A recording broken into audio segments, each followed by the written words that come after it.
Let's get right to breaking news now. Officials at Fort Stewart in Georgia are giving an update on a shooting earlier today that left 5 people injured. Let's listen in. Here it is. And we may not have all the information that we can share, but we will try to be as transparent as possible. We will not release the name of any victims until the next of kin notification has been complete. We will not speculate as to any intentions, motives, or backstories, given that this is an ongoing investigation. When you ask your questions, we ask that you please give your name and the affiliation in case we need to do a follow-up. And it's a little hard to hear, so please speak up so that General Lubis can hear you and that you can hear him. Thank you, ladies and gentlemen. I will now turn it over to General Lubis.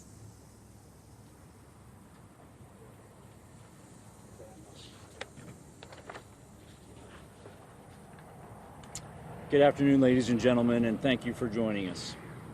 This morning, shortly before 11 o'clock, an active duty soldier assigned to Fort Stewart, Georgia, shot and wounded 5 of his fellow soldiers here on Fort Stewart. Thankfully, all are in stable condition and all are expected to recover. The alleged shooter is in custody. We have reestablished security. I have lifted all lockdown measures on Fort Stewart, and there is currently no threat to the local community. I'd like to recognize and thank our Army law enforcement and medical personnel and our partners from local, state, and federal law enforcement and emergency services for their quick response and support. I would also like to thank the brave soldiers who immediately intervened and subdued the shooter. These soldiers, without a doubt, prevented further casualties. Our wounded soldiers were initially evacuated to Wynn Army Community Hospital right here on Fort Stewart. All arrived in stable condition, and 3 of the 5 required surgical intervention. 2 have been transported to Memorial Hospital in Savannah, Georgia for additional care. We have identified the alleged shooter as Sergeant Cornelius Radford, an automated logistics sergeant assigned to 2nd Brigade Combat Team. Sergeant Radford has not previously deployed to combat. Sergeant Radford has been interviewed by the Army Criminal Investigation Division and is currently in pretrial confinement, awaiting a charging decision by the Office of the Special Trial Counsel.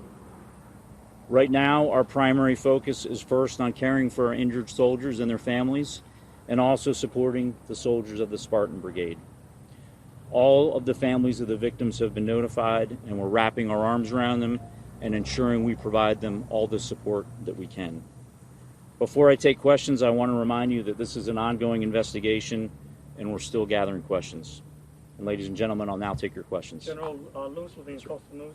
Can you give us what unit he was assigned to and how long he served in the Army? If you didn't mention it. Yeah, he is assigned to one of our sustainment units here in 2nd Brigade Combat Team at Fort Stewart, and I will have to confirm how long he served with us.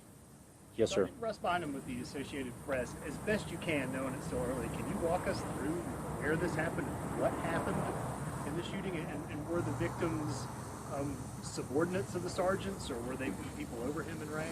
Yeah, right now it's premature, and we're gathering a lot of the information. What we know is this soldier, the shooting occurred at the soldier's place of work. It did involve his co-workers. We're still not certain about the motivations, but again, he's been interviewed by Army investigators, and we believe we'll gain more information here shortly. Yes, ma'am. Do you know if this was any kind of training exercise, or were they cleaning any weapons, anything that you know so far? No, ma'am. We don't have any reason to believe it had anything to do with a training event. Other than that, I can't state the motivations for this soldier. We've heard that the shooter Yes, may sir. have been from Jacksonville, Florida. Are you able to confirm that? We also heard that he had maybe been arrested for DUI recently. Yeah, at this point, I can't confirm where he's from. We can follow up on that. I do believe he was arrested locally for a DUI that was unknown to his chain of command until the event occurred, and we started looking into the law enforcement databases. Robin, now from the current, can you tell us whether or not that was a military weapon, or whether this was a personal weapon that the person brought on base? Yes, ma'am. I can confirm it was not a military weapon, and we believe it was a personal handgun. Yes, sir. What does this mean for ongoing security measures that this situation was able to occur in the first place? Yeah, I'm very confident in the security of this installation. We've got a great partnership with local law enforcement. As you can see here at our gates, we have armed guards in protective equipment. This one's a bit difficult, and we're going to have to determine how he was able to get a handgun to his place of duty. OCOA News for Jags. Has the suspect had any prior disciplinary or behavioral issues on base? No, ma'am, not that we're aware of. But again, it's early in the investigation, but not that I'm currently aware of. You mentioned that some soldiers helped subdue him. Do you know if his arrest ultimately he surrendered peacefully, or what his arrest was? I don't have the details on that, but I know that his soldiers in the area that witnessed the shooting immediately and without hesitation tackled the soldiers, subdued him, that allowed law enforcement to then take him into custody. And we've got time for one more question.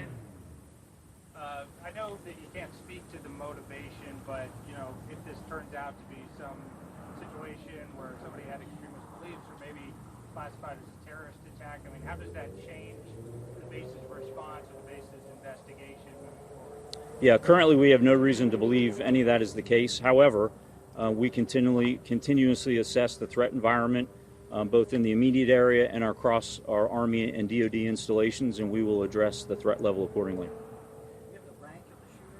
Yes, sir. He was a sergeant. Ladies and gentlemen, thank you for your questions. And again, thanks to the local responders and the local community for their help. Thanks and have a great afternoon. Thank you, sir.